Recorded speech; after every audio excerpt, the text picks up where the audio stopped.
Jai Hind, Jai Bharat, and welcome to Dev Talks. This is Adi Achint, and long awaited. I think a lot of people have been commenting कि अभिजीत साहब को लेके आओ. अभिजीत साहब पहले भी आए हुए हैं, and I'm so grateful that he's agreed to come once again on the podcast. Namaskar, sir. Thank you so much for coming in. Namaskar. Always a Thank you pleasure so much for talking to having me. you. Always a pleasure talking to you. Absolutely, absolutely. We had a lovely conversation पिछली बारी, and I think the acceptance level of a very grounded, level-headed conversation.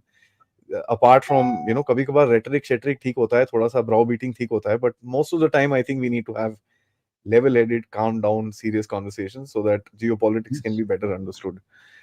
So to jump into the game, let me ask you point blank. यार मोदी साहब 3.0, is the world ready? I mean दुनिया क्या देख रही है? What do you read out of the whole situation?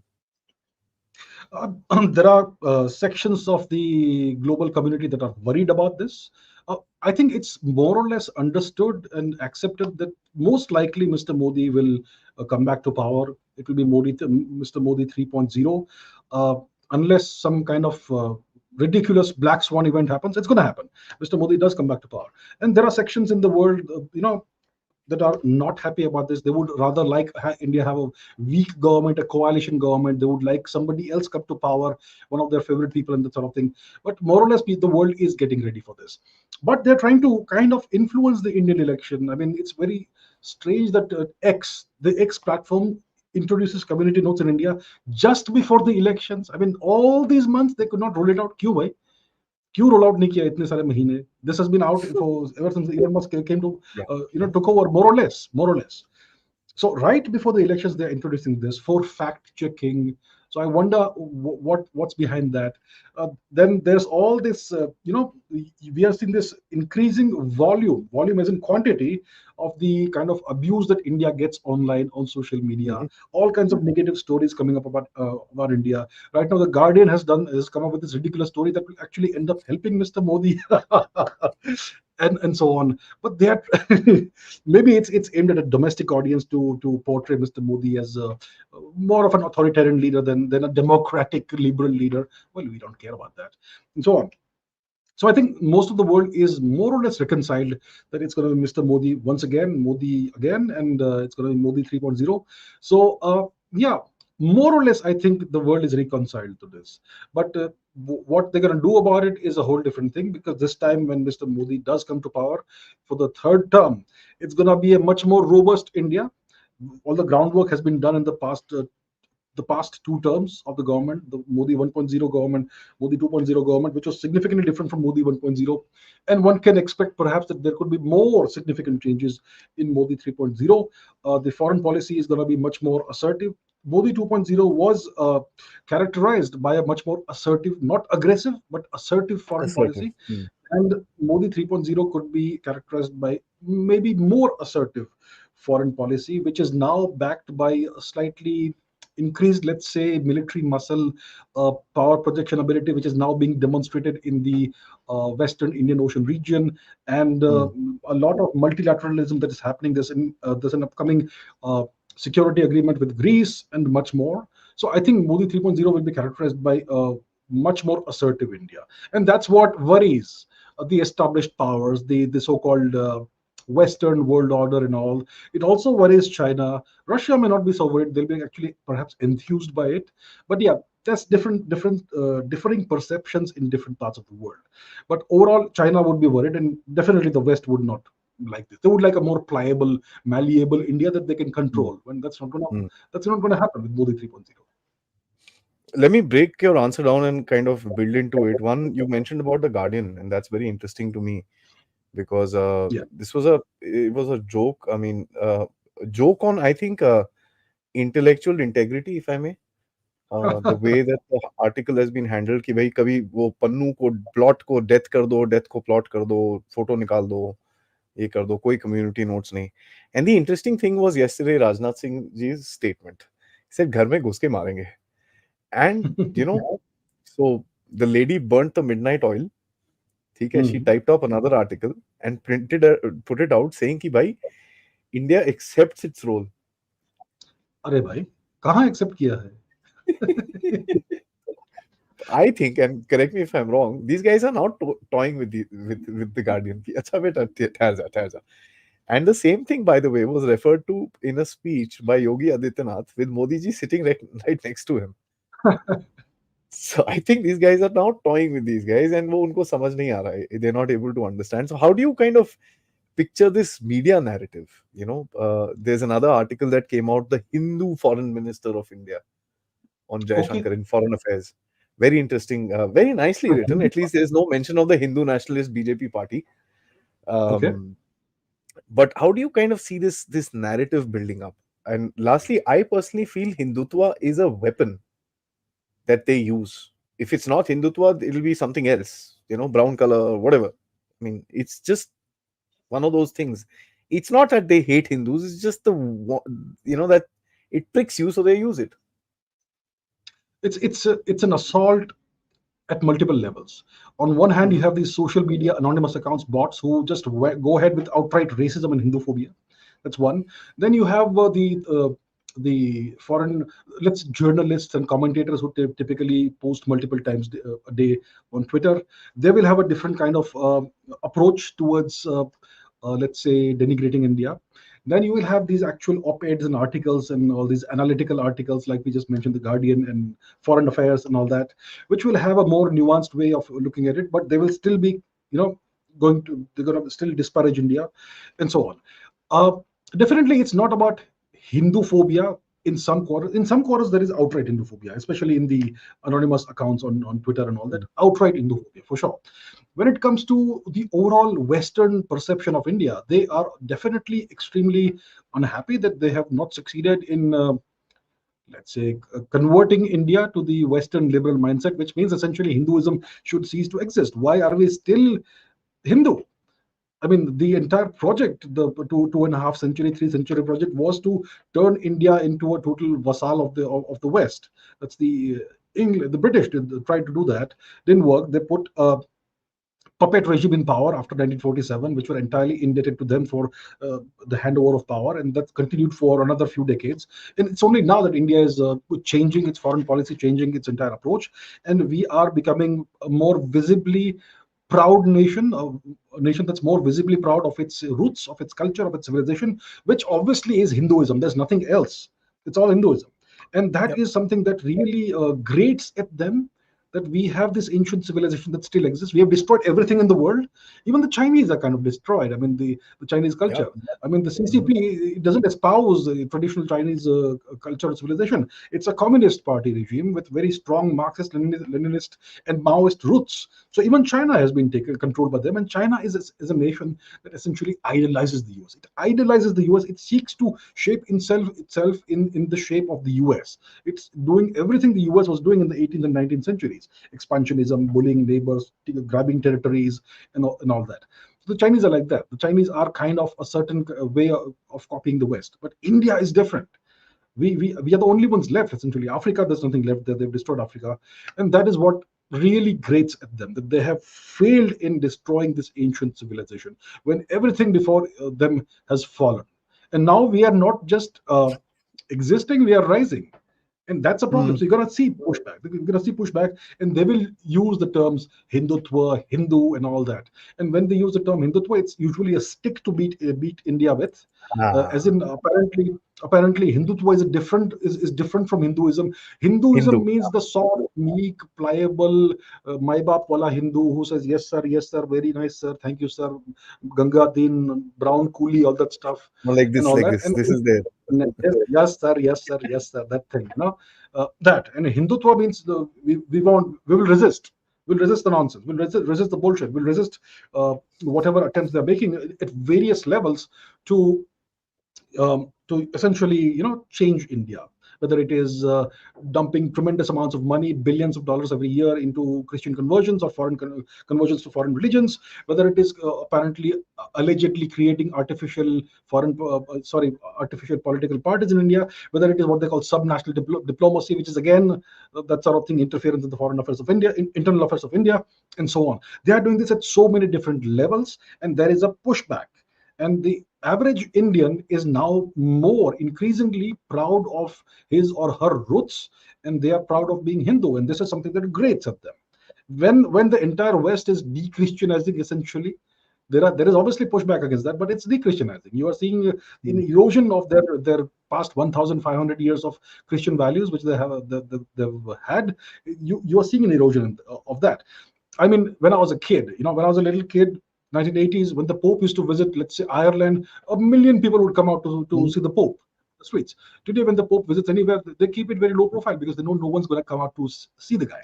So you can see this happening there. There is this erosion of their uh, the Judeo-Christian values, and in India, there's an upsurge in this pride in the ancient culture. So that is something that grates at them. And obviously, if this happens, then there is less scope for them to interfere in India. Mr. Modi will keep getting re-elected, and if whenever Mr. Modi eventually does hang up his gloves, the boxing gloves or the MMA gloves, then somebody else will take over, and that person may have an even more hardline approach towards the world. So yeah, that is the reason why we see this. Very interesting. I absolutely appreciate what you said about the Judeo-Christian values. I mean, they throw the same values at us and expect us to believe it, where their own people are not wanting to kind of follow them. It's the stupidest thing which Mhm. is in across. But wanted to ask you. You mentioned in the middle creation of political parties. Although I know you don't talk Alleged, about alleged. politics. Allegedly, I personally believe so. There's no question. I've actually said that I don't talk about politics as well. I follow that particular principle, but this one was kind of teetering on geopolitics rather than the political part of it. Uh, this is not a simple operation, which is uh, just simple interference. Pay this guy, pay that guy for a little narrative or a small protest here. This is a outright regime change sort of a operation. Not now, but done in 2012, 2013, 2014, where when the Alleged. person was launched, allegedly. So, we all thought that India is a big power and nobody would do that to us. Well, you may be a big power, but if you are a weak power, then people can do whatever they want. So you may have this critical mass, population plus land area, but if you don't have a strong, robust government that prioritizes national security, national interest above all else, then people are gonna get inside and they're gonna play their games. Let me give you Mm, an example. The greatest empire, apparently, that the world has since seen since the Mongol Empire of Shri Chinggis Khan was the British Empire, right? And the British Empire essentially, the sun never set on the British Empire, and its successor state, its continuation essentially, is the American Empire, the so-called superpower, which is actually an imperial empire, an yeah, yeah. imperial power. But the British, their star waned in the 20th century after the Second World War, and the center of power was shifted from London, UK to Washington, D.C. in the US. That's what happened. And the UK essentially, after 1956, after the Suez Crisis, became a colony of the US, or a vassal. My favorite word is vassal, the French pronunciation. Now, Mm, mm, you had strong leaders in the UK. Lady Margaret Thatcher is a great example. A very strong leader. They called her the Iron Lady. The Irish hate her, but whatever. She was a strong leader who espoused her national interests. And during her tenure, and even before that, you had this tremendous insurgency in Ireland. They call it the Troubles, right? The mm, British have mm, partitioned Ireland. Ireland is still the northern part is still occupied by the British, by the UK, and the southern half of Ireland is Ireland. So they have partitioned the nation, the ancient nation, the Celtic nation, and they still occupy the northern half. And that was the root of the troubles. They wanted the British boots out, and there was this tremendous insurgency, a freedom struggle, an armed freedom struggle against the British. Now, it's interesting to note that after Margaret Thatcher, it was John Major who was in power for about 5 years, I think. The viewers can fact check that and look it up what exactly the term was. But after John Major, you had Tony Blair who came to power, and Mr. correct. Tony Blair is regarded as a US laptop. And it's very interesting that the troubles ended right when Mr. Tony Blair comes to power. Falkland stopped, Isn't that this interesting? stopped, everything stopped. Correct. Everything stops magically. Magically, the Sinn Féin comes to the negotiating table. They sign this agreement, and everything ends by magic. So the moment a US lapdog comes to power in the UK, all the troubles end because now the UK is fully uh, essentially it's gonna do everything the Americans say. And when Maggie was in power, I mean, there was an attempt on her life. She was staying in a hotel, and somebody fired a Yeah. mortar round it at that hotel room, and she was in a different room at the time. Otherwise, she would have been blown to bits. So, whenever the UK had strong leaders who opposed American foreign policy or American diktats, you had the troubles going on. The moment there's this lapdog who comes in, everything ends. So they follow this playbook everywhere. They did this to their own essentially ancestral or parent nation, which is the UK, and they will do it everywhere. So they prop up various insurgencies, various so-called freedom struggles in various parts of the world. They play both sides. They arm both sides. They will create artificial political parties in various parts of the world, which you will see in various European nations as well. We saw it during the Maidan Revolution in Ukraine, and essentially that's what they do. The good old tactic or strategy of divide and rule, divide and conquer. So it would not be surprising if there is maybe some truth allegedly to this allegation that the Americans have been playing the same game in India. Absolutely. You know, the interesting part of this entire game is that uh, the pressures are there, and coordination and cooperation is still there. I call it the good cop bad cop routine, right? Yes. So let's get into the next segment of the discussion, which is America itself. Okay. I personally see the American deep state, or the American back end state, or the uniparty, as you'd like to call it. A lot of people have very different names. Some people go as wild as calling it the Illuminati, which I don't believe exists. But um, uh, these are interest groups which are basically controlling the foreign policy, and it's known in America as the foreign policy blob. There's a Yeah. name for it, BLOB. Uh, Robert Kagan, who's Victoria Nuland's husband, wrote an article. Respect the blob but fear the blob. So interesting. How What do you think the blob today thinks about how to deal with India? Because if you look at it, none of their games have kind of spanned out. And in another month and a half, that thing is going to be smack dab on their face when the results come out. 99.9% we know what the result is, but it's going to hit them hard. How do you think they will perceive this? Will they just dust themselves off and walk on and say, okay, this is the reality, let's figure out what we can do with this guy? Or will this game continue? The games will continue. They will have they will have a number of contingency plans. In case this happens, this is what we do. In case that happens, this is what we do. Let's say there's a disaster and there's a coalition government. Mr. Modi, let's say completely fictitious scenario, completely hypothetical scenario, they get less than 272.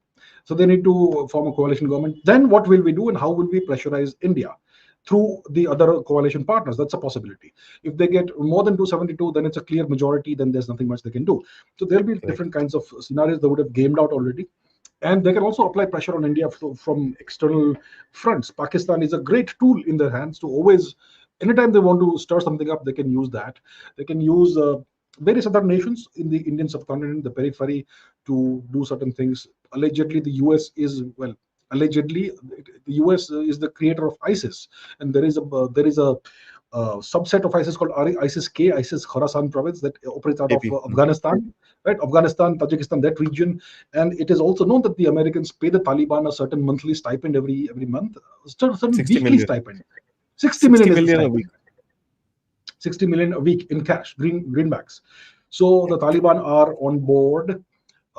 ISIS-K operates out of the region, so they could, play that game. The Americans, as we all know, they funded and financed Pakistani terrorism in India for several decades. So it is something that they can always that playbook can always be dusted off.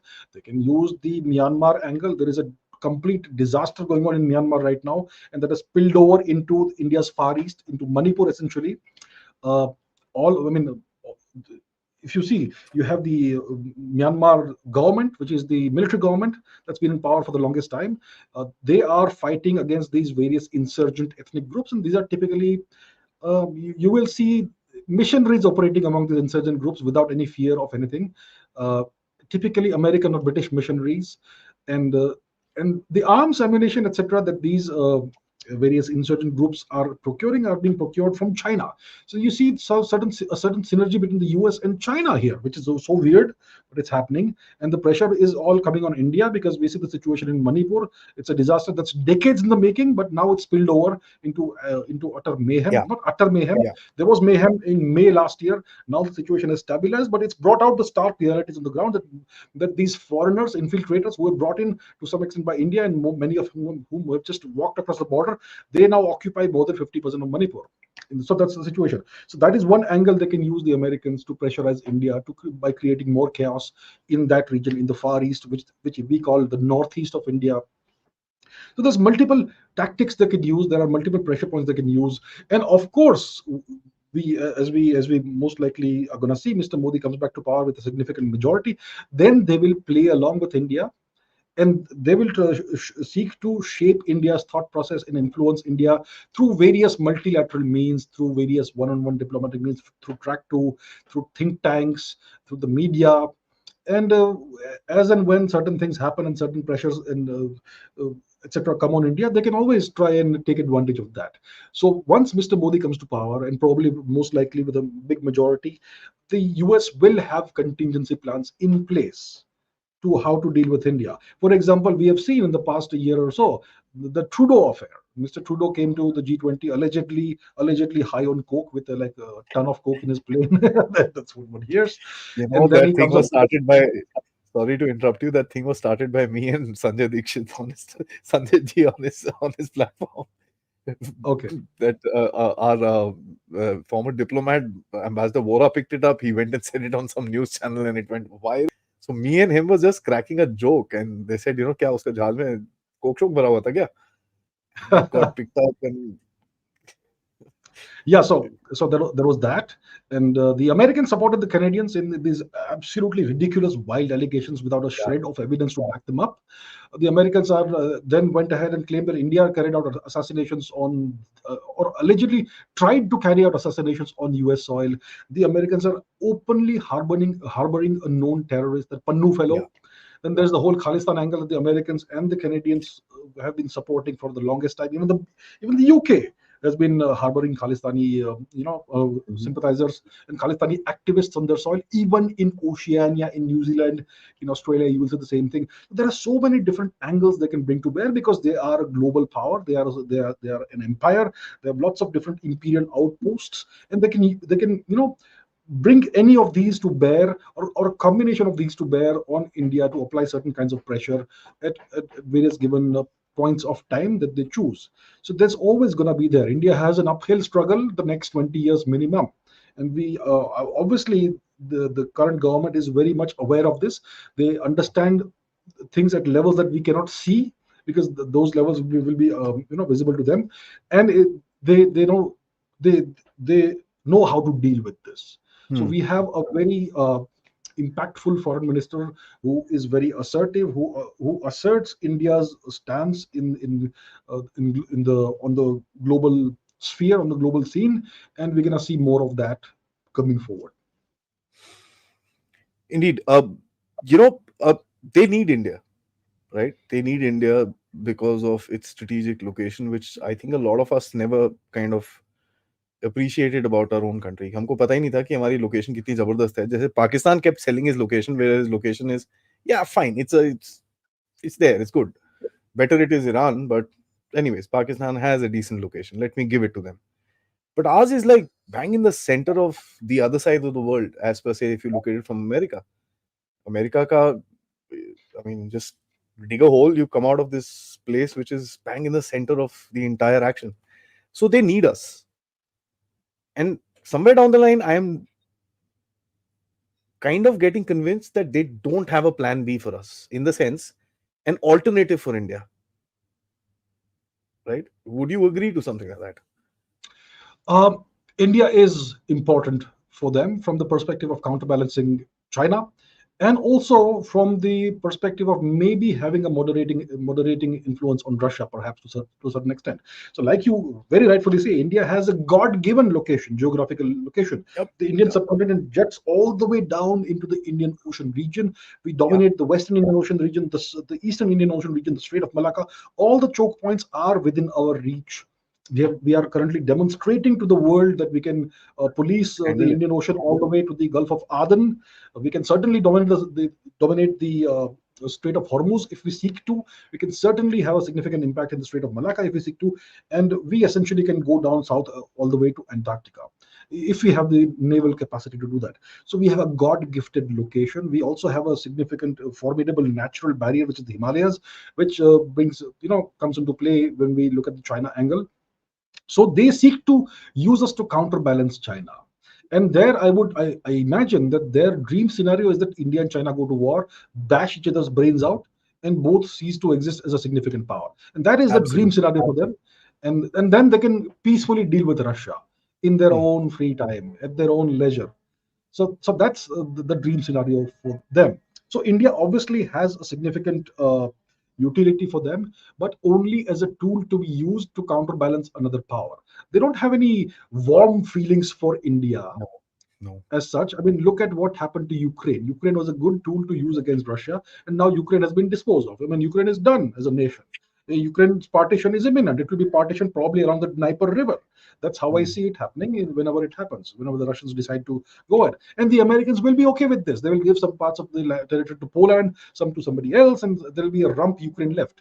Yeah. We have to understand that's the kind of game they play, and we have to be very careful that we don't get pushed into that sort of scenario when when we become a kind of Ukraine vis-a-vis China, right? So it's a dangerous thing if you have utility for the US, and a significant amount of utility, because like the good old tired beaten out cliche is that being an enemy of the US is Yeah. dangerous, but being a Kissinger. friend is essentially fatal. Kissinger said that, Yeah. right? Yeah. Yeah. So Yeah. that sort of thing.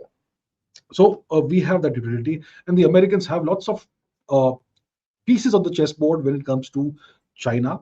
Kissinger also said last year, a few months before he passed away tragically, that Japan is most likely going to be a nuclear weapons power in the next 5 years. Hmm. He said that. And when Kissinger says something, it typically Kind of he happens. knows what he's talking about, right? Yeah. He knew what he's talking about. He was in the thick of it until the day he died. He Yeah. visited China and met with Xi Jinping just a few months before he died. So he was Yeah. still active in diplomacy and in geopolitics. And if he said that, then maybe there is something that might happen. The Americans may turn Japan and South Korea both into nuclear powers. And then that will bring a whole different dimension to China, which will be good for India, actually. It will be great for Hmm. India. Hmm. Hmm. So there's so much at play here. And when it comes to Russia, India can be a moderating factor when it comes to Russia, especially because Russia needs India as a counterbalance to China, but not in the way the Americans need India as a counterbalance to China. America wants the entire, let's say they defeat China at some point in time in the future, then India has no utility for them, and then they will see India as a new threat, as a rising threat, because India is also rising. So there are so many angles when it comes to Yeah. Yeah. this. Overall, if it comes to the entire balance of power in the region, I think Russia and Iran need India, because Iran also is in this situation when it's been under US pressure. They're kind of used to it since 1979, essentially, I think. Yeah. And India and Iran are cooperating when it comes to Yeah. the Yeah. tiny small matter of Armenia, Azerbaijan. And India and Israel are on opposing sides over there. So there's such complexity in It's this matter, funny. Stupid. Yeah. So yeah. Yeah, I mean, you've mentioned something very interesting here. That part of the Caucasus is funny. I think it needs to declare independence itself, find a own planet or something like that, because it's. I mean, Now to the Balkans. The Balkans are even Iran, more. yeah, Yeah. Iran and America are on the same side. America and Israel are on the opposite side, and you're like, guys, can you just sit down and talk about it? I mean, it's so funny. But my last question to you about America is, of course, and that's the reason why we see our policy being a little more pragmatic rather than very, oh, aa jao, America, let's do. ऐसा नहीं है. There is a certain amount of enthusiasm, but there is also a certain hedging of bets. Where you're not putting your eggs in that basket at all. As a matter of fact, you're kind of, the other side. Yeah, you need to take engines, you need to have some sort of a defense deal, theek hai, le lo. But yeah, France, Ara.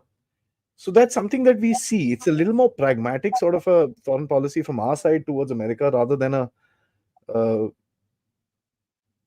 for lack of a better word, Pakistan godi mein jaake baith jana policy. Do you think that is the main reason? Because So by you are 2030, Americans will say you guys are a threat, Hindutva threat. they are setting the stage for that, for eventually in Mhm. the future at a time of their choosing to declare India as the next big threat. It's going to happen. Yep. Mhm. So we have a certain amount of time before that happens. So right now, China is there. Actually, Russia. When it comes to global geopolitics, I think the Russians are the biggest threat for America, not China. Russia is number one threat. China is number two, and then they will deal with the rest of the world when this is dealt with.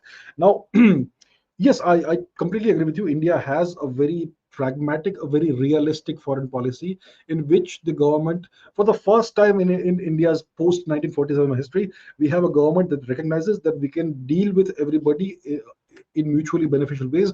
Even when it comes to China, we can cooperate and collaborate on certain Yeah. limited issues. So there is the simultaneous cooperation and competition happening with various countries. With some countries there is no cooperation, with some countries there is no competition.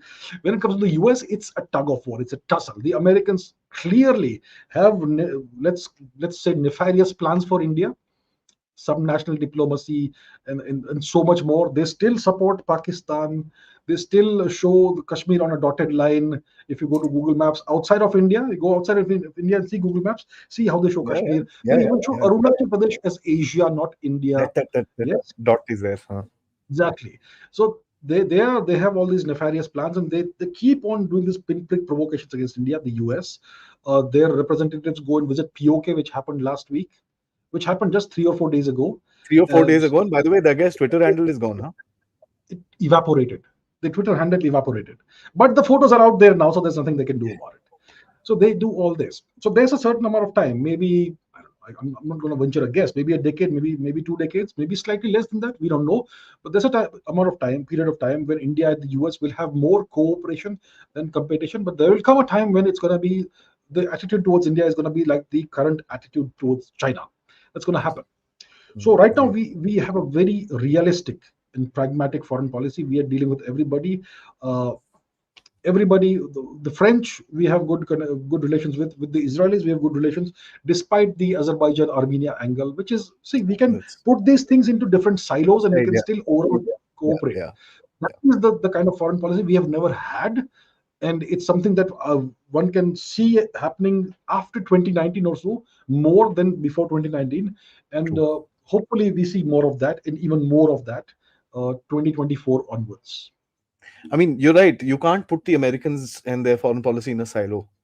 You Yeah. can't just say that, with the Americans, you're either there or not there. And it's the other way around. Today, if Modi Saab comes out and says that, boss, oh, Russia is aggressor and this and that, the engines will come tomorrow morning. They'll be here. The interview will come tomorrow morning. Yes. So, There'll be conditions. Look. The US is very happy to cooperate with India about everything. yeah. Technology चाहिए, सब मिलेगा. Engine का technology चाहिए, मिलेगा. वो Ukraine single पे कुछ blade बोल पिस्टल दो वाला आप. वो पिंस चाहिए, वो भी मिलेगा. लेकिन you have to sell your soul and an arm and a leg for it. Yeah. The conditions apply. That's how it is with the US. Conditions. Absolutely. I want to switch to India China, which is Okay? an interesting thing. I mean, we see China getting very frustrated recently, and Modi Saab, I think, has taken this thing. If you remember 2016 to 2019, Modi Saab used to do his foreign policy on his own, right? Yes, he was his own foreign minister, essentially, Yeah. de So facto.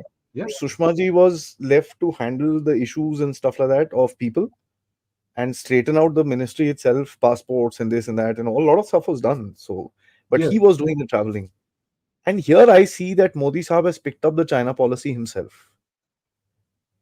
This is not being done. I'm not saying Jaishankar ji can't do it. Please don't take it like that. I mean, sometimes a leader needs to do stuff on his own. That's how it is. To kind of set the pace for it. I think now Modi Saab has picked it up himself with the kind of actions that he's done, and you don't see the prime minister going to Sela and all that stuff. I mean, you never saw that. Chinese get pissed off. Taiwan was not something that was said. Tibet was not something that was said. Um, One China is, who knows? I mean, there's nobody talks about it, nobody mentions it. It's just gone. And we also see Mr. Modi kind of making overtures to certain countries personally, uh, in order to kind of irritate them as well. Sometimes I really see that happening. And uh, how do you see his outlook towards this whole game? And do you see him kind of holding the string himself, trying to kind of create a certain move and then kind of move it forward? Yeah, What do interesting. you see in this game? Hmm. Yeah, interesting perspective that you put out. Dr. Jaishankar typically deals with the West and with Mm, Asia Pacific and all that. When it comes to Mr. Modi, when it comes to China, he's not that much involved in that. The MEA yeah. obviously is involved. Yeah, so that's an interesting dynamic you brought up. Now, when it comes to China and India, we have to the Indian policy and Indian worldview is very realistic. The Chinese GDP is about 5 times that of India. China's overall hard power, one could say, is about 3 times that of India. The only Hmm. thing that really is working in our favor is the nuclear deterrent, and the fact that the Himalayan region is extremely difficult to fight a war in. And of course, the Chinese are very thinly stretched when it comes to the Tibetan plateau. They have only a couple of lines of communication and transportation and supply chains and all that. So there are certain advantages that work in our favor. Also, the fact that they cannot bring their entire military force to bear against India. So foreign policy is all predicated on hard realities, ground realities, and that's why we have a more balanced. Relationship between India and China. If everything was brought to bear against India, it would be very badly unbalanced in favor of China. Now, when it comes to China, we see a lot of frustration, like you just said. You can see the frustration spilling out through the statements of their various spokespeople in various ministries, whether it is the defense ministry or the foreign ministry, whether it is Mao, whatever, or Geng Shuang or Hua Chunying or whoever these various spokespeople, they in the past month or so, they have gone on essentially a rampage, putting out Mm, provocative statements against India. The Global Times is in the thick of things. Hu Jixin also is in the thick of things. They mention India several times every day. They put out op-eds about India and so yeah. on, and they Every talk day. about what every day, essentially every day. Every And day. of late, yeah, and of late they've been harping about this fictitious Yeah. land called Zangnan, which is actually India's Arunachal Pradesh, and so on. So the Chinese are frustrated, and the frustration stems from various factors. The fact that India is ramping up the infrastructure building efforts in the border regions, which was never there before. Today, if you go up north, you will see the BRO, a Border Roads Organization, working day and night in snow, in hail, in freezing temperatures, conditions, and working Mm, and building highways and building whatever infrastructure we need. We see a significant Indian military presence facing off against the Chinese in occupied Tibet. I think at least 200,000 troops would have been deployed by India to face off against a similar number of troops on China. You go to Chushul, you can feel the eyes and the binoculars on you, and so on. So the Chinese are frustrated that India is now beginning to come towards achieving some kind of parity when it comes to infrastructure on the ground. They are also upset, and they're also worried about the fact that India has done so many tests of various weapon systems in the past. There was this flurry of missile tests and all that in the past. Now we have announced to the world that we have MIRV capabilities. We had that capability more than a decade ago, but probably we chose to announce it now for whatever reason. We also have anti-satellite capabilities. So India is now beginning to show off its military muscle, its military capabilities. We can clearly see the power projection capabilities, the naval capabilities we have all the way to the Gulf of Aden, and just extrapolate that eastwards, and you see it reach all the way to the Strait of Malacca. And the Chinese obviously cannot deploy all of their navy towards that region because they have lots of issues vis-a-vis vis-a-vis Taiwan, vis-a-vis the American presence in South Korea, vis-a-vis Japan, which they are very worried about. Philippines, So there are so Vietnam. many Mm, factors. Vietnam as well. The Philippines has BrahMos now. Imagine, it's so interesting. The Philippines are a pro-US nation. They are a buying pro-US weapons from nation. us. And then the Russians were okay to sell BrahMos to the Philippines, Yeah. which is clearly an anti-China move. There is this Yeah. undercurrent in the Russia-China rivalry Yeah. at various in the world. Very subtle. Most people will not see it, but you see it there. You will see it in BRICS as well. The Russians want to Mhm. invite the SCO nations to the BRICS summit, which is going to be held in Kazan in late this year, which is kind of a challenge to China's supremacy over the SCO. And there's so much more happening there. So you can see this happening in Azerbaijan, Armenia as well. The Azeris want to buy the Pakistani Chinese JF-17 fighter Yeah. plane, and the Russians are perfectly fine with India selling Indian arms systems, weapon systems to Armenia via Iran, which means Iran is also facilitating this anti-China kind of anti-China move. There's so much weird Yeah, stuff happening, yeah. but it makes sense. It's completely logical. The logic of strategy is very clear. So we see all this happening.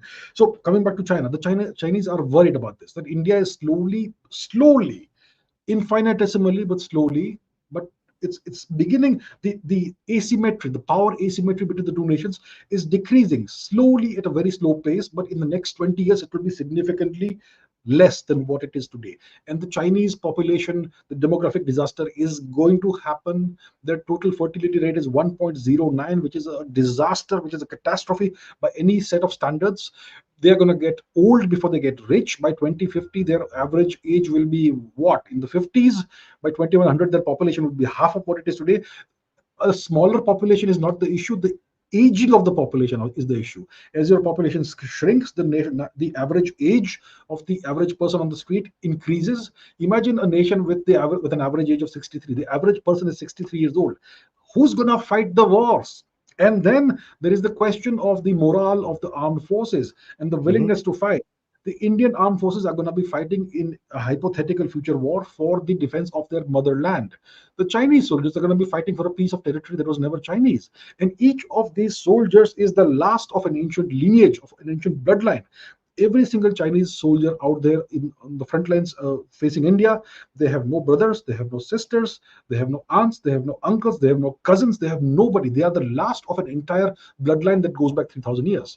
You think they'll be inclined to put themselves in harm's way? Of course, they will fight when they're ordered to, they will die when they're ordered to, but there is going to be a catastrophe and a tragedy for the Chinese nation, each death, because that's an entire bloodline wiped out. There's going to be a significantly lower willingness to fight when it comes to the Chinese soldiers vis-a-vis our soldiers. We have our people. हम मरेंगे क्या हो गया, हमारे है भाई बहन, हमारे पूरा family है. Hmm. They'll take care Hmm. of it. In their case, it's not going to work that way. There are That's lots true. of things that worry China, and there is so much that frustrates them. And India, the fact that India is the only economy that is now big economy that is going to rise, we are rising faster than them. Our economy is growing faster than them, and we have so many more friends than they do. We have so many more friends than the Chinese do. The Chinese have people who fear them. The Chinese have people who seek to gain and benefit something from them, but they have Hmm. no friends. There's no warmth towards China anywhere in the world. There is warmth towards India in many parts of the world. The entire global south is indebted to India. First of all, the African nations. We brought the Yeah, African yeah, Union yeah. to the G20. It's now G21. And we are actually genuinely doing good things for whoever needs them. The COVID thing was there. We gave vaccines to whoever needed those vaccines for free, so much more. So we have friends. We even helped Turkey when there were earthquakes, despite Turkey's well-known stance against India.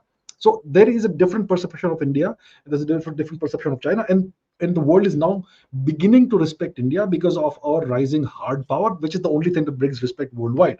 The Chinese are worried, they're frustrated, and let's see how it goes. But the thing is, if there is a crisis, let's say in China, let's say the housing bubble collapses, or the economy, the stock markets collapse, or the economy, there are significant economic setbacks, then the position of the Shri Xi Jinping is going to become precarious, and then he might be tempted to, Do something to stupid. conduct this adventure. So we have to be prepared for all these eventualities. But yeah, overall, Yeah. that's why the Chinese are worried and frustrated. And the fact that the Prime Minister of India has personally devoted his attention to China, and so that obviously tells It you, tricks them. I mean, yeah. they don't expect this, and then you can see. I read the Shanghai Institute of Strategic Studies a lot, and Mhm. there these. They have certain blogs which have comments under them. Mhm. Blog is fine. I read the blog, fair enough. I go there more The for comment. comments. Mhm. Oh man, it is so funny. Those guys, they get so frustrated. The average Chinese guy is so frustrated today that India is growing faster. Who is this India? Mhm. What have they done in their life? What do they make? What do they this thing? What do they that thing? And then you Right. find that one Chinese guy who's probably traveled abroad, China, abroad and seen other countries, and he'll say, "Bossy, they know what they're doing. They're a strong military power. You know, we have to take them as a competition." And you wonder that, look at the kind of indoctrination which is happening inside this country, that they don't even know that there's a huge country right next to them. Mhm.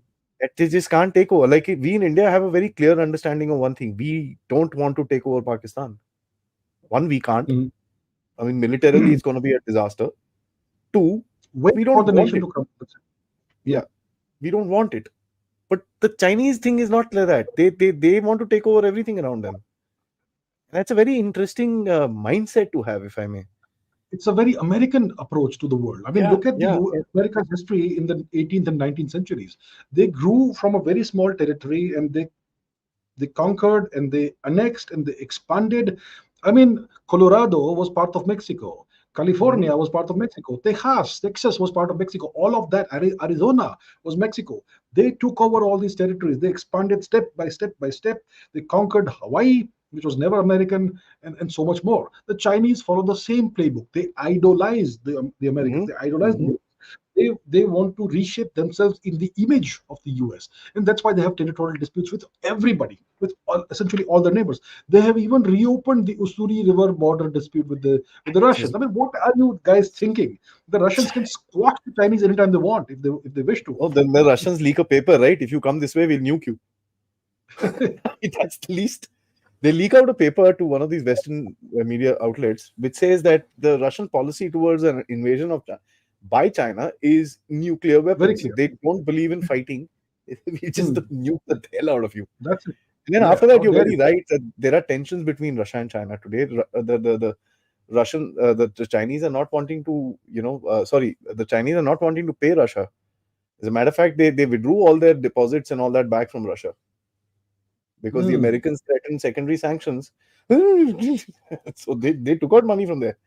So right now, Hmm. by the way, the Chinese and the Russians are trading in the dirhams.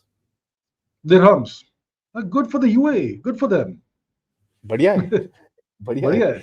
So I'll take another 2 minutes before we get into the audience questions. And guys, please hit our the like button. That's the most important thing. The Israel and Ukraine war, we see a demand for Modi, right? And I'm not saying it's the demand for the Indian Prime Minister. This is a demand for Modi, right? The Netanyahu said this a while ago, not recently, that Mr. Modi should come here and this and that. And you know what they're doing with you. I mean, it's like I think Israel is the only country in the world that we've supplied weapons to during a war. Mhm. Never done that before. And that we broke our, this thing. And the Russians are saying Modi Saab needs to come here. Ukrainians are saying Modi Saab needs to come here. It's not about the Indian Prime Minister. It's about Modi. What's up with that? I am not able to put my finger on it. Fair enough. He's a great leader, good, fantastic. Why do these countries want him there to sort this out? Well, yeah, that's a great question. Mr. Modi has followed this foreign policy. They see what some people call the Jaishankar doctrine is actually the Modi doctrine. Modi doctrine. Dr. Jaishankar is essentially carrying out, implementing the foreign policy of the Prime Minister of India. And the Prime Minister of India was following the foreign policy himself as the traveling through all his travels and all that, the same policy. So now he has delegated to the world's most impactful diplomat, that is Dr. Jaishankar. And the Indian foreign policy is very clear. We typically don't take sides. Hmm. We ask for peace. This is not a time for war, is the often quoted refrain that Mr. Modi Yeah. had used more than a year ago after the Ukraine conflict started. Even when Mr. Putin visited India, Mr. Modi had said this is not a time for war. So India has consistently followed the same policy that nations should not fight. If you have disputes, sit down together, face each other down across the table, and talk it out, arrive at a diplomatic negotiated settlement of some kind. And India has not taken sides in the Ukraine war. India has not taken sides in the Gaza war, and India typically does not take sides, and India typically helps everybody. So this has essentially, I would say, elevated the image of the Prime Minister of India, Mr. Modi, specifically Mr. Modi, to that of a global statesman, as a man who can be trusted to, let's say, try and untangle some kind of conflict or some kind of a problem that other nations have. And India has shown its diplomacy, its diplomatic astuteness when it was successfully able to arrive at a consensus among all the nations during last year's G20 summit, which was very difficult considering the prevalent situation, the Ukraine war, and all that. So I think the world sees Mr. Modi as a statesman more than just the leader of an emerging, powerful and large nation. And I think that's why there is this demand for Mr. Modi. I mean, recently the Ukrainian foreign minister, whoever it was, Yeah, visited India. Kuleba. They wanted Mr. Modi to visit Kiev and meet with Mr. Zelensky. So there is this demand for Mr. Modi, and maybe look, the Ukrainians at some level will understand what's been done to them. They have been used as a proxy against Russia, and obviously that move has failed. So ideally for Ukraine, the best thing they can get out of it now is some kind of ceasefire. And while the Hmm. West is riding that horse of Ukraine, there's going to be no ceasefire. So I don't know. Maybe they hope that Mr. Modi can Solution is there. persuade I the. was I was I Hmm. was debating with myself this morning, as a matter of fact. I Mhm. went for a walk in the morning and I said, okay, let me think about Ukraine. And it just came to my mind. He said, Modi साहब जाएगा भी उधर पे क्या क्या बोलेगा? What the hell is the solution? The I mean, solution will have to come from the US because the Americans are driving the policy. yeah, yeah, yeah. Yeah. So what the hell is the solution? It's so difficult to even come up with a thing. अच्छा ठीक है, you go and say, अच्छा भाई तू इधर. Half the world will already get after you. You divided a country and all that nonsense. So it's a very difficult place to be in. Abhijit sir, I mean, amazing discourse. मजा आता है बात करके ऐसे. It's when we have, as I said in the beginning, level-headed, polite, perfect conversations where we are actually talking about realistic things. It's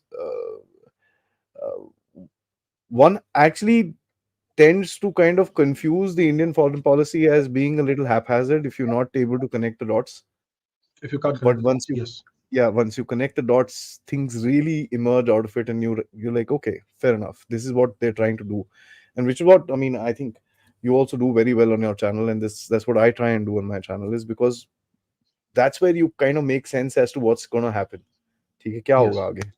So let's guys, please like this video, subscribe अगर आपने subscribe नहीं करा है. Most importantly, share these videos with your friends and family, people who are interested. Loads of compliments for you, sir, for a very nice articulation of your answers.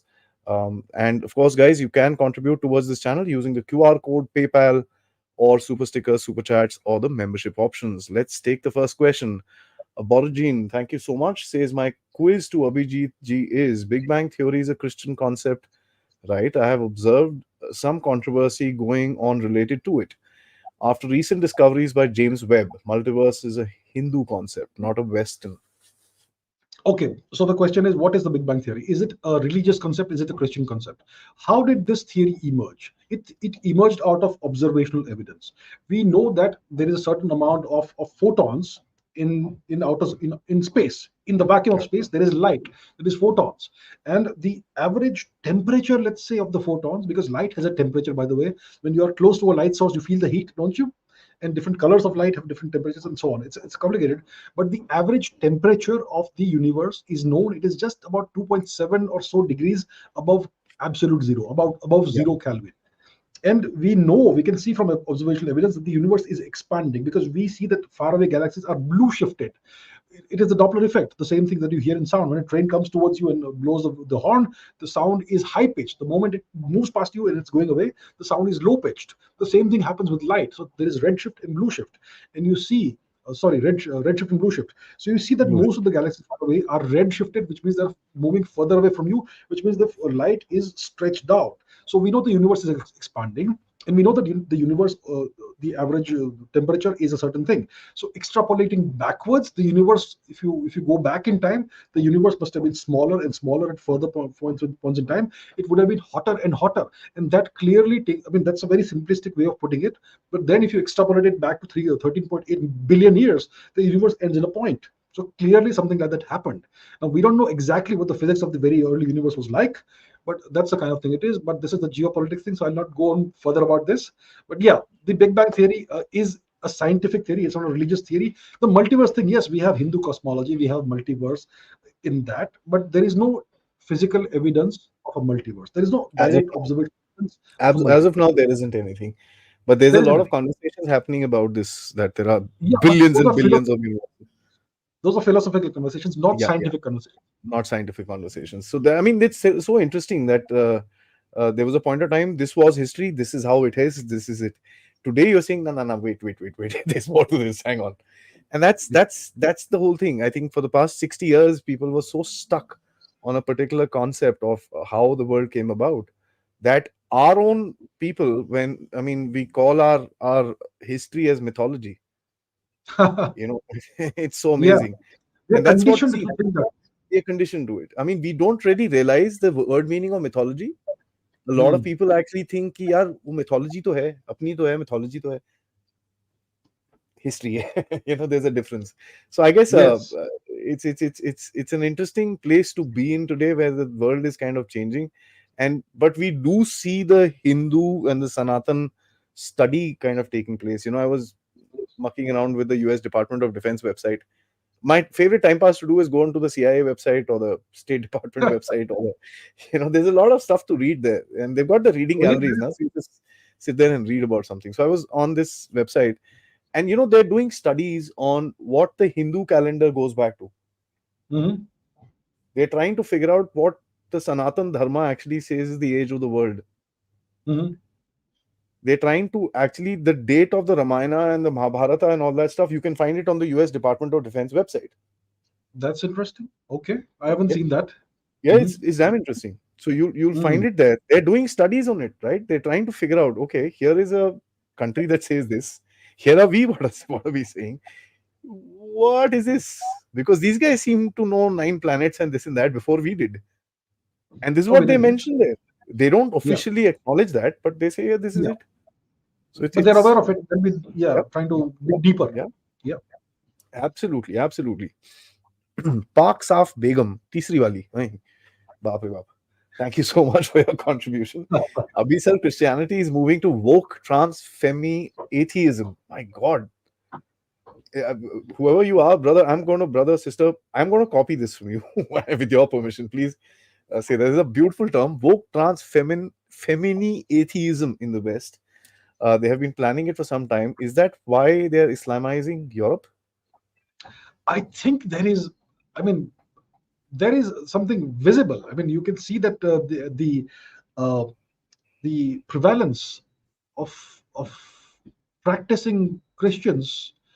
I mean, if you see Christianity, it is declining in the West. That is very clear. You see it all across the West, whether it is in continental Europe, whether it is in the British Isles, whether it is in the Americas, especially North America. You see this happening, and and there are lots of influences that are contributing to this. One is the leftist slant that is very pronounced in Western academia now. It all started from, well, let's say France, when you had the Foucault and Derrida and all these people who Hmm. came up with those with the, what did they call it? What was it called? They're, I forget the term. fuck. Um, what was it called? I forget the term. It's a philosophical term, but they Yeah. weaponized it. And then in the by the 1950s, 60s, this started happening in the US as well. And they weaponized feminism. They hijacked feminism. Feminism was a just cause in the 19th century when women were so badly downtrodden in the US. So feminism, emerged out of this need to right things and to give women a more say in society, more equal rights. So feminism was a just cause in the US. Every movement that emerges out of the grassroots typically has a just cause, but you can't Hmm. take feminism that arose out of that specific set of conditions and transpose it into the Middle East, or transpose it and try to apply it to India. It doesn't work, but that's what they try to do. So feminism was a just cause, but then it was hijacked, and it is now what they call wokeism, or what, trans femini atheism, whatever. So there is, you can say that there is a kind of social engineering effort going on to kind of wipe out Christianity from the West. Now, I have nothing for or against Christianity. I am neutral towards Christianity. It's not an Indian religion, so it doesn't matter to me. But it's interesting to see the social engineering effort Change. going on in the US. Yeah, yeah. So it's clearly something that's being done, and you can see influences coming in from movies. You can see influences coming in from the world of music, the rise of rap music and whatnot, which is kind of very strange to me. I mean, I don't see it as music, and so on. So yeah, there's an effort going on, and there is something else going on in Europe as well. Or there also, they'll try a different way of doing it. Strange. See, I get the feeling they want to when when the Anglo-Saxons think of a nation like Germany, they think of the image that comes to their mind is marching boots. So they want to, end the threat once and for all. The Germans had this notion, the Third Reich Germans had the notion of a pure race, of a master race. They called it the Aryan race. They stole the term from us. It is our term, Arya, but they turned it into something else. So they had this notion, this belief in the superior race, master race, or whatever. But now, if you bring in tons of immigrants and the race is mixed, then there is no master race left. There is no threat left. So They're maybe that gray sort of thing rats. is. They're gray rats coming out now. There's no white and black. Yeah, it's all beige now, beige. Yeah. But might I add something to what you said? They've created chaos in the world whenever they've wanted to change it, Yeah. right? And to me, they're breaking down the society to kind of reshape it to the newer way of looking at things. Why I say that is because the world order will shift. There's no other way. You can't prevent it anymore. Mhm. So you kind of break down your society and make sure that they are not that proud of people that they were before. That, oh, America is the greatest, God bless America and everyone else, and that whole thing. You kind of break that thing down, get their expectations to be a bit lower, because that's Much what lower. is going to be, yeah, much lower. That's what is going to be there in the future, because there are other people that are going to be playing the game. So you kind of tell your people, okay, this is where you kind of fit in, because That's one way of looking chaos, at it. yeah, I mean, chaos creates something new always. That's how it is. But anyways, I'm also Chaos. speculating. Chaos is a ladder. Yeah, it is. One more from Paksaf Begum, Tisri Wali. Islamizing the world works for the global deep state because it's easy to control kitab ke andar dimag bahar people, as these cannot think independently. That's true. Well, that's one way of looking at it. That's true. I think we've got three different perspectives come out today. Sohamji, thank you so much. Says, sir, if AI robotics were delivered to reduce human labor, it will reduce jobs. Why? Is the West importing uneducated radical immigrants? Isn't AI an antithesis? I'm sorry, I mispronounce that word all the time. To consumption-driven economics, is AI an opposite to consumption-driven economics? The thing in the West is that most people are reasonably educated, and most people these days want to make money easy, easy money, become a TikTok influencer, become an Instagram influencer. The most sought after profession in the US, I believe, among the Gen Z and all that, is that of a YouTuber or an influencer. So they want to make money easy, and none of them wants to do any real work, any physical labor and all that. So until robotics takes over all this physical labor stuff, bring in immigrants, and they will just be happy to be alive and to be present on the soil of the US, and they'll do your yard work, and they'll do all the manual labor stuff, and they'll stand in line. I mean, they will flip burgers and whatnot. That's the feeling I get. We are not quite there yet, where the robotics equipped with AI will do all that work. We're still, I think, at least a decade away from that. So in the interim, you can bring in the immigrants who will also vote for you. That's another additional benefit. They'll vote blue, which is great, because today you don't need a passport to vote. You just need a driver's license. Anybody can get a driver's license in the US. So essentially, undocumented immigrants, once they acquire a driver's license, can vote. So yeah, that's what's happening. I mean, interesting, very very interesting. Because I think they're illegal, so they will also fight an illegal war. Hmm? Yeah, That's yeah, why yeah. that's why Absolutely, military yes. age men. Military age men. The French have this Légion d'honneur, the Foreign Legion, Yeah, Légion yeah, étrangère, in which foreigners fight for France, and if they yeah. have proven themselves sufficiently, they are rewarded with French citizenship. Yep. And they are the conscripts in this Foreign Legion are All typically criminals. people who have very shady pasts, and this is All your chance at criminals. redemption. Yeah. Absolutely. Bharat ka Banarsi, thank you so much for becoming a member for 4 months. Do we need another green revolution in Bharat?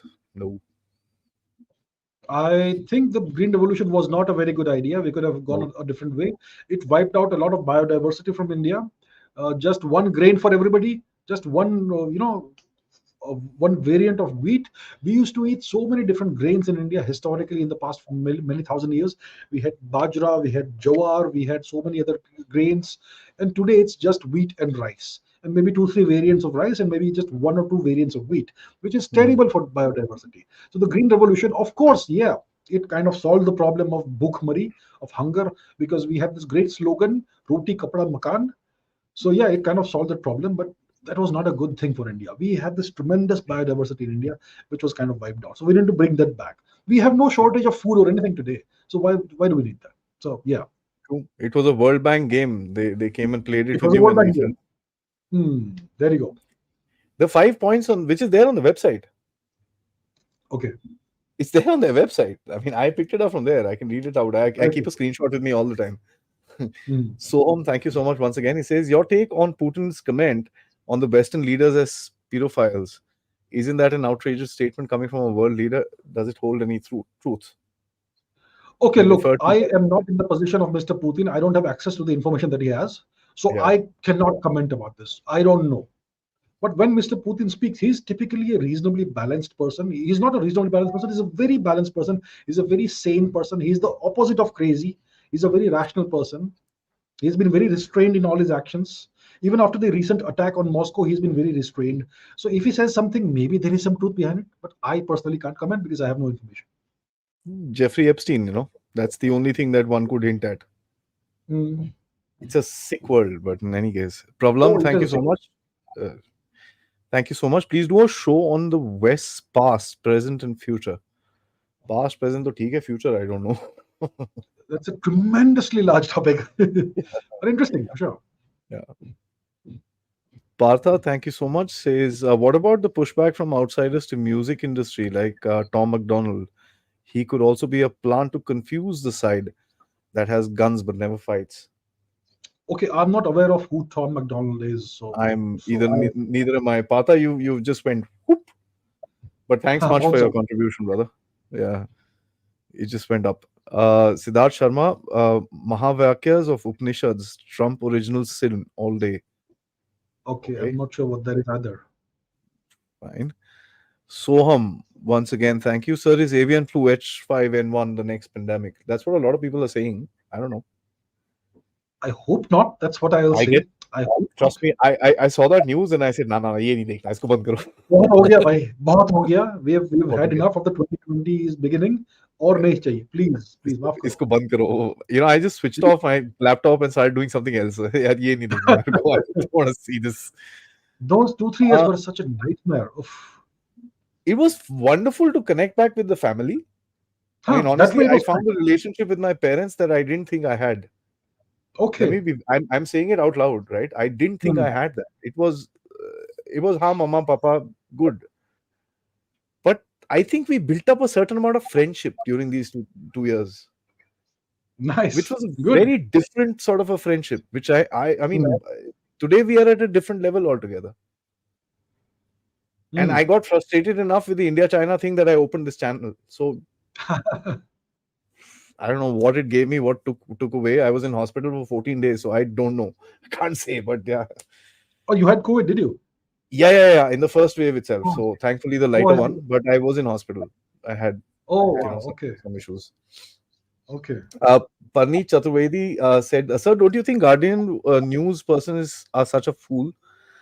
There must be something, and we're not able to understand." I get the feeling that they have been played, and they have run a And news story that will actually get more votes for Mr. Modi. That's how I can see it. That's the way I see it. I said this to some of my people, some of my friends on a WhatsApp group. I said, something tells me this damn thing is a plant. You never know. They've been played. They've been played. They've been played really badly. Yeah. E. That's an interesting name.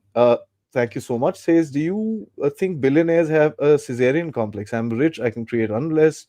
I can buy loyalty. I can become a dictator and rule as an emperor, like Rome. Okay, that's an interesting question. There's a big, big, big difference between being wealthy and being powerful. Yeah. So Julius Caesar did not become Julius Caesar because he was wealthy. Julius Caesar Yeah. understood what power really means. Power, like Mao Zedong said, flows out of the barrel of a gun. In the times of Julius Caesar, it came from the edge of a sword, the gladius, the Roman gladius. Julius Caesar was a conqueror. He conquered and did wonderful things in so many places. He conquered Egypt. He conquered the whole of the Gallic, the Celtic region in, France, Switzerland, all that. He conquered parts of the British Islands. That's how he gained this you know uh, this following of soldiers. And when soldiers follow you, when legions follow you, that is power. Power is the ability to unleash mayhem on the streets on demand or across nations. Money can't buy you that. You know, you can have influence through money, but you won't have power. Power means absolute obedience. Power is the ability to command and control. So a billionaire won't have that. He can't even buy that. He will hire people. Let's say hypothetically a billionaire buys a private army, but the moment he stops paying, or the moment something else happens, or the moment there's a better counter offer, that loyalty is gone. It's loyalty that's temporary loyalty. But when you are Julius Caesar, who has fought and bled with soldiers, they will die for you, and that is what real power is. In terms of politics across the world, political power comes from the streets. You need to have cadre on the streets. So billionaires, even if they may have delusions of a Caesarian complex, they can't really do that. That's the difference between money and power. Beautiful answer. Tony Stark, thank you so much, says world can hate Pakistan, but they can't ignore it because it has still has the largest monopoly in donkey export. I thought Okay, you well, I have you not were seen going the to say something statistics really for serious. I didn't see the second line. I thought this was a very interesting question. I said, मजा आएगा कुछ बात करेंगे geography. ये तो donkey पे आ गया यार. appreciate this, Mr. Stark. नहीं, actually, Tony, I'm gonna push back. Donkeys नहीं. They are the world's largest export of terrorists now. See, वो तो है. Russia, Iran, China, हर जगह export हो रहे हैं वहाँ पर अभी. Absolutely. So Munir के पास phone करो, and I said this on my platform as a joke the other day. I said, if this as per the Guardian article, jihadis are available for £4,000. So why don't we do crowdfunding? £4,000 is not much. Let's do crowdfunding and Well, start taking out people. That's it. So Paksaf Began, once again, thank you so much. Says West's future is Islam, AI, and network states. okay. Doesn't go well. Doesn't bode well, That's a man. weird combination. Doesn't fit well. Siddharth Sharma, thank you so much. Says Garden Peace is to hurt India UAE ties and future operations. What got hurt was I don't Pakistan think UAE ties. I don't think India UAE ties will be hurt by this. Yeah, not India by an UAE ties are very robust and they are based on sound principles. Parshuramji, thank you so much. Beautiful name. Thank you so much. Abhijit and Adi, please suggest books and online content to follow international relations. Why is the government failing in a narrative war of Manipur? Well, yeah, you can go with it, but I will also say this: that look, there are no books on international relations. There are no books on geopolitics. To Yeah, understand geopolitics, you have to learn history. You have to study history because then you see the cycles of history, and you can see that these cycles connections. repeat. And those cycles are even apparent today, the same cycles, because human psychology, the human mind is the same, and you have the same things happen over and over again. So, if you want to truly understand geopolitics and international relations, study history. More recent history also you can study, which gives you more Yeah, information about how the world came to be. Manipur, look, it's a very complex issue. The it's problem not was that. created more than 100 years ago by the British. Everywhere the British touch, they destroy things. And the government of India, post 1949, when Manipur became part of India, they did not solve the problem. They made the problem worse. It's only now that it's come to light and become visible, but it's not this government that has created the problem. And solving such an old problem will take at least 20 years. So Manipur can look forward to another 20 years at least of pain. But yeah, that's just the way it is. They lost sovereignty in the 1820s. They should not have lost sovereignty. The moment you lose sovereignty of your nation, you're gonna face pain. So that's how it is. But hopefully, one hopes that the situation in Manipur gets better soon. Lots of changes will have to happen. All the foreign infiltrators will have to be deported, which is easier said than done. Yeah, So yeah, it's a long road ahead. absolutely, absolutely, no question about it. And Manipur also has a lot of international players and stuff like that in it. It's not that It's a simple. geopolitical game. What Yeah, seems to be it's happening in a small state of India is a geopolitical game that's been played over there with right. external We, actors. we, we'll take four more questions with your permission. Yeah, Uh, of course. problem. Thank you so much. US is importing a lot of aliens. It can't be just for future vote banks. What is the deep state planning? Decentralized power system or something deeper? I believe the military angle pretty well. I said it as a joke, but I kind of am teetering to believe that illegals will fight an illegal war. Your own people are not going to listen to you if you say shoot this guy, shoot that guy. So over to you. Yeah, I can't really speculate. The vote bank thing is definitely solid, that they will Yeah, all vote blue 100%. But yeah, there could be more uses of such people. I mean, since they are undocumented, they can vote, but they're still undocumented. They don't have citizenship, which means they are more malleable, more pliable. You can, use that angle to get them to do things. So yeah, that's one significant possibility, like you say. yeah. I mean that's what scares me. Hmm. That is a That's scary what kind prospect. of that's a scary prospect. Ken Suz. Okay, I don't. I'm sorry. Before I read the question, thank you so much for your contribution. But I don't like doing any personal attributions to anybody. Good for him. Damn good. If it works for him, good. Would you like to say anything further? No comments. I don't talk about Yeah. people. I mean, people that don't really matter. I'll talk about Elon Musk. I'll talk about Trump. I'll talk about Hmm. geopolitics, but I don't comment about people that don't really matter. Doesn't doesn't matter. Same here. I never put a comment about. A lot of people write, "What do you think of this guy? What do you think of that?" It doesn't matter. Yeah, it doesn't matter at all. So be very this thing clear about it. Can we expect a civil war to happen if Joe Biden wins or the Democrats win? What are the effects on Indian economy and regional security situation? I don't think there'll be a civil war soon in the US. Definitely not if the Democrats win.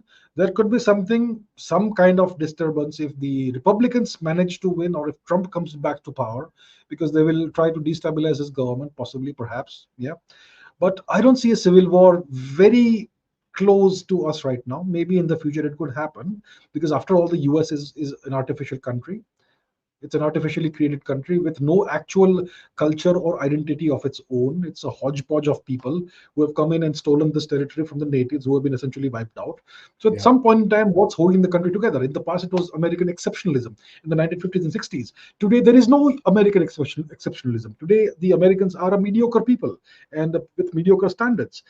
So as the nation, the standards become lower, which is apparent from the cultural manifestations of American culture on social media, the twerking and the butt jumping and God knows what they do. That is American culture today. So when a nation descends to that level, some kind of chaos will not be very far away. But yeah, that's how I see it. Yeah, but jokingly you mentioned it, but twerking and that stuff is part of their culture now. it is culture. It is very much American culture. Yes, it's I, shocking. Shocking to me. I mean, did you see that?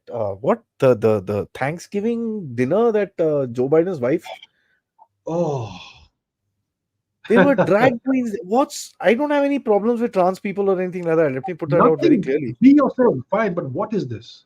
They're as much as a human. They're more of a human being than I am. Let me put myself down. मेरे को कोई problem नहीं है. But I that was I ridiculous. will echo your words. I have nothing against LGBTQ plus two, three, whatever people. Everybody has the same rights, should have the same rights and the same opportunities. But they are trying to push a certain kind of worldview, a certain kind of mindset, and a certain kind of culture on the entire nation. That's what the Democrats are trying to do, and that's weird. That's once again social engineering. Sick. It's sick. Absolutely sick. I mean that whole thing makes me sick to my stomach. I wanted to understand what Obama still brings to the table for the Gehra state, deep state. Do they still have the faith in the left ecosystem, even if it's kind of failing globally? Well, let me give a slightly funny answer. Maybe he has Michelle Obama to contribute, and maybe she will be the next presidential candidate for the Blues, for the Dems, perhaps. Just saying. So they question whether she's a man or a woman, Oh and well. there are competitions happening. There's a guy who's tweeted out the other day. He says, "I'll give $100 to anybody who can find me a pregnant photo of Michelle Obama." I'm aware of what's going I on. was Yeah. like, "What the hell is this, yaar?" And I'm going to squeeze in another one if you don't mind. This is a very interesting Sure. question, and this will be the last one. Anjani Verma ji says, "Ask, does Modi 3.0 have any direct implications on US presidential elections?" I don't think so. The US internal politics is very localized. Yeah, very Most bad and Americans have localized. no idea where Mexico. Okay, they'll know where Mexico is. If you ask them where Italy is, they'll struggle to put a point Italy on the map. Americans just want to know what's happening in their own town. They don't even know what's happening outside in the world. So if Mr. Modi, who will most probably win the elections handsomely, once that happens, it will have no real direct implications on the US presidential election. US politics is very insular, it's very inward looking, and that's how it is. Sergi, it is an honor. Trust me, today's conversation was so good. Uh, the guys have enjoyed it. We had almost 2,000 people sitting with us on a Saturday afternoon. That's really amazing. Nice. Normally we get crowds in the evening, but I like to do my Saturday afternoons because I think it's more fun doing it. Nobody touches this time, so people come and watch these longest shows.